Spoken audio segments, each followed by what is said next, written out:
Salut à tous, je suis très heureux de vous retrouver sur la chaîne YouTube Monsieur Clavicule et aujourd'hui on va parler d'un thème super intéressant, 5 minutes pour comprendre l'hernie discale. Ouh là là là là, l'hernie discale, qu'est-ce que ça fait peur? Eh oui, ça fait peur. Cette petite boule que vous voyez qui est rouge ici, effectivement, quand on vous pose le diagnostic d'hernie discale, vous arrivez au cabinet totalement effondré. On a l'impression que vous êtes dans un cauchemar. Vous arrivez avec vos examens, votre IRM et vous nous dites « c'est fini pour moi la vie, tout s'effondre, je ne pourrai plus jamais faire mon sport, j'aurai mal au dos toute ma vie, je devrais peut-être me faire opérer un jour. » Voilà, on a l'impression que vraiment vous en sortirez jamais. Et pourtant, c'est totalement faux. Dans une majorité des cas, une hernie discale, ce n'est absolument pas grave. Et on s'en sort très bien. Donc, on se détend, on souffle un coup et on voit tout ça juste après le...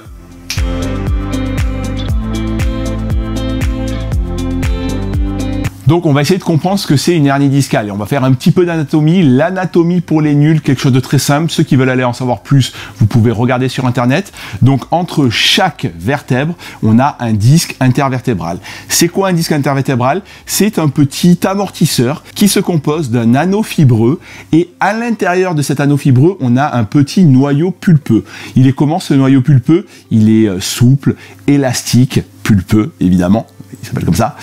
Et qu'est-ce qui se passe quand il y a une hernie discale? En fait, il a la capacité de pousser l'anneau fibreux et en faire une sorte de petite saillie. Et c'est ce qu'on voit exactement ici. Là, ça a fait une saillie. Et donc, c'est comme ça que naît une hernie discale. Et selon le degré de l'hernie discale, elle peut venir plus ou moins compresser les racines nerveuses, mais aussi la moelle épinière, selon où elle est disposée. Donc, c'est là que ça peut devenir compliqué. Il y a quand même des cas grave où il faut intervenir chirurgicalement. Mais c'est vraiment une minorité des cas. Ok, donc ça c'était l'anatomie. Maintenant on va répondre à la question, est-ce qu'une hernie discale c'est grave et est-ce que ça fait mal? En fait, absolument pas. Déjà, une hernie discale ce n'est pas forcément grave et en plus ce n'est pas forcément douloureux. Une majorité des hernies discales sont asymptomatiques. Elles ne font pas mal et ça la science l'a vraiment montré. Je vous mettrai toutes les études scientifiques dans la description pour les petits curieux. Mais on pourrait parler de cette étude scientifique de Brinicki de 2015 où en fait ils ont étudié parce qu'ils sont plusieurs, une population de différentes tranches d'âge de 20 ans à 80 ans asymptomatiques. Donc ils n'avaient aucune douleur au dos et on retrouve des résultats complètement étonnants. Chez 37% des jeunes de 20 ans, on retrouve des dégénérescences discales. Ah ouais, là ça change un peu la situation. Là on commence à évoluer, à se dire, d'accord, des jeunes de 20 ans qui ont des dégénérescences discales et qui n'ont pas mal. 19% ont des fissurations du disque. Et quand on remonte dans la population au niveau de l'âge, on retrouve 96% des personnes de 80 ans qui ont des dégénérescences discales. Vous allez me dire c'est totalement normal, mais ils n'ont pas mal. Et chez ces mêmes personnes de 80 ans, chez 29%, il y a une fissuration du disque. Donc on est sur un vieillissement normal. Normal. Voilà, c'est exactement comme les rides.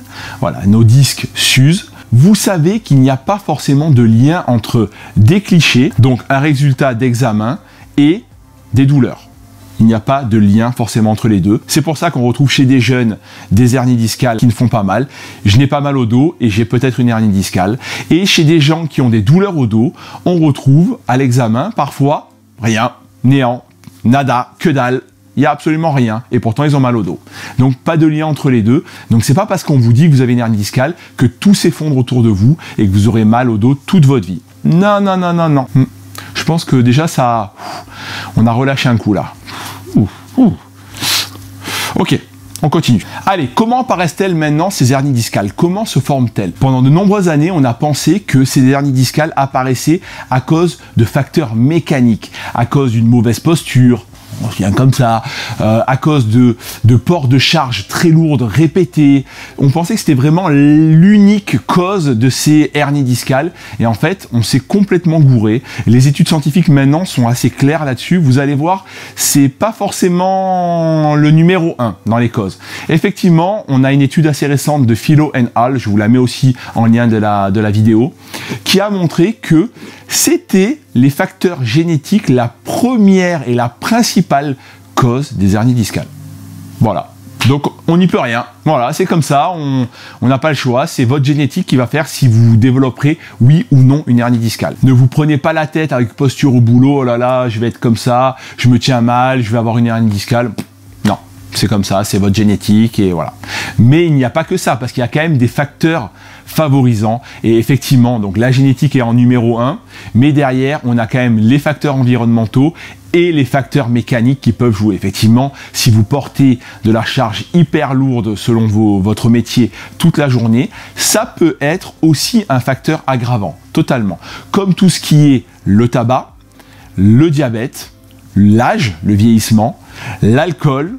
Il y a aussi la taille qui a été évoquée dans certaines études scientifiques. Et n'oublions pas aussi l'obésité qui est un facteur de risque. Et on est vraiment sur quelque chose maintenant qui est très très bien documenté. Donc voilà, les facteurs génétiques sont supérieurs aux facteurs environnementaux et mécaniques. Ok, c'est la fin de la vidéo, mais on va quand même se faire du bien encore et se dire que deviennent ces hernies discales. Et bien dans une majorité des cas, les hernies discales se résorbent toutes seules. En quelques mois, de 6 mois à 1 an, une majorité des hernies discales se résorbent. Pas de stress. Et si vous avez des symptômes douloureux, vous avez mal au dos, on le traite, encore une fois, avec le meilleur médicament, le mouvement. Vous allez voir votre kinésithérapeute, vous allez voir votre ostéopathe, on vous donne des conseils, de la prescription d'exercices thérapeutiques, vous bougez votre dos, vous en avez plein sur ce compte, vous pouvez aller voir dans mes vidéos antérieures pour bien bouger votre dos, pour le renforcer, pour faire du travail de mobilité. Tout ça vous permettra de désensibiliser votre douleur au niveau de votre dos, de le faire bouger et d'avoir moins mal. C'est tout. Il n'y a sincèrement même pas d'intérêt d'aller se faire des examens très régulièrement pour se dire où elle en est. Bon, allez, elle a disparu, elle est encore là, elle s'est aggravée. Non. Allez vous faire prendre en charge, consultez, bougez, faites du sport. Et ça se passera bien, c'est ça l'essentiel. Ne focalisez pas sur votre hernie discale car elle n'est peut-être pas responsable de vos douleurs, elles viennent peut-être d'ailleurs vos douleurs. Voilà, j'espère que ce 5 minutes pour comprendre vous aura plu, vous aurez compris un petit peu mieux ce qu'était l'hernie discale. Il y a beaucoup de fausses croyances dessus et il était important un petit peu de les casser. Donc on se retrouve très vite pour une nouvelle vidéo sur ma chaîne YouTube. Le petit rituel comme d'habitude, mettez-moi un petit pouce bleu vers le haut si la vidéo vous a plu. N'hésitez pas à vous abonner en cliquant en bas sur s'abonner, tout simplement, pour soutenir mon travail. Ça permettra vraiment de faire grandir la chaîne, en parler autour de vous à vos amis. Ça booste mon travail, ça me motive encore plus. Un grand merci, je vous attends en commentaire si vous avez des questions. Et d'ici là, on se retrouve très vite pour une nouvelle vidéo. Faites du sport, bougez, c'est le plus important. Bye bye.